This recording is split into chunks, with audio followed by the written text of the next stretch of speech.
Jewellers మొట్టమొదటి factory outlet లో biggest necklace Mela. అన్ని నెక్లెస్ల మీద ఫ్లాట్ 9.99% VA. ఈ ఆఫర్ నవంబర్ 29 నుంచి డిసెంబర్ 7 వరకు. ఆఫర్ అన్ని శాఖలకు వర్తిస్తుంది. కాస్త ఆలస్యమైన భూభారతి వ్యవస్థను మరింత పటిష్టంగా రూపొందించి ప్రజలకు పారదర్శక సేవలు అందిస్తామని రెవెన్యూ శాఖ మంత్రి పొంగులేటి శ్రీనివాసరెడ్డి స్పష్టం చేశారు. గత ఎన్నికల్లో మాట ఇచ్చిన ప్రకారం ధరణిని బంగాళాఖాతంలో వేశామన్న మంత్రి 9 లక్షల ఫిర్యాదుల్లో న్యాయపరమైనవి పరిష్కరించామని స్పష్టం చేశారు.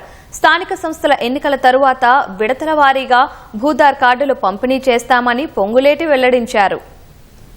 రిజిస్ట్రేషన్ వ్యవస్థను కూడా సింగిల్ పేజీకి వచ్చే కార్యక్రమాన్ని వడివడిగా రాష్ట్ర ప్రజలకి రాబోయే నూతన సంవత్సరంలో కూడా అందించబోతామని చెప్పడానికి సంతోషిస్తున్నాను. పేదోడి ప్రభుత్వం ఇందిరమ్మ ప్రభుత్వం ఏర్పడిన తర్వాత దానిలో ఉన్న అనేక సీక్రెట్ లాకర్స్ అన్నిటినీ ఓపెన్ చేసి ఆన్లైన్ లో చూసే వ్యవస్థని ఆ సీక్రెట్ లాకర్ నే ఆ ధరణి యాప్ ఉన్నప్పుడే ఓపెన్ చేయడం జరిగింది. ఏ ఎన్ఏసి సంస్థ అయితే భూభారతి చట్టం ద్వారా వచ్చిన ఈ వ్యవస్థని నడుపుతుందో ఈనాడు ఆ ఎన్ఏసికే ఈ యాప్ ని అప్గ్రేడేషన్ చేసే అంశాన్ని కూడా హ్యాండ్ ఓవర్ చేశాం.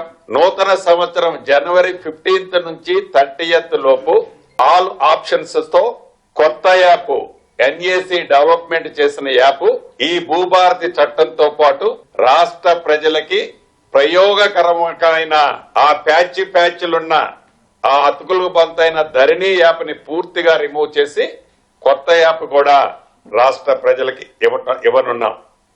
భూదారు కార్డులు కూడా రెడీ అయ్యాయి. ఈ ఎన్నికలైన మరుక్షణం గౌరవ ముఖ్యమంత్రి రేవంత్ రెడ్డి గారి చేతుల మీదుగా స్టార్ట్ చేస్తూ విడతల వారీగా టేకప్ చేసి వీటన్నిటికీ సర్వేతో పాటు వాటికి సంబంధించిన బై నెంబర్లతో పాటు ఈ భూభారతి చట్టాన్ని పూర్తిగా ప్రజలకి అందించే దిశగా ఈ ప్రభుత్వం ఈనాడు ఆ వడివడిగా ఆ దిశలో ఆ డైరెక్షన్ లో నడుస్తుందని చెప్పడానికి సంతోషిస్తున్నాను.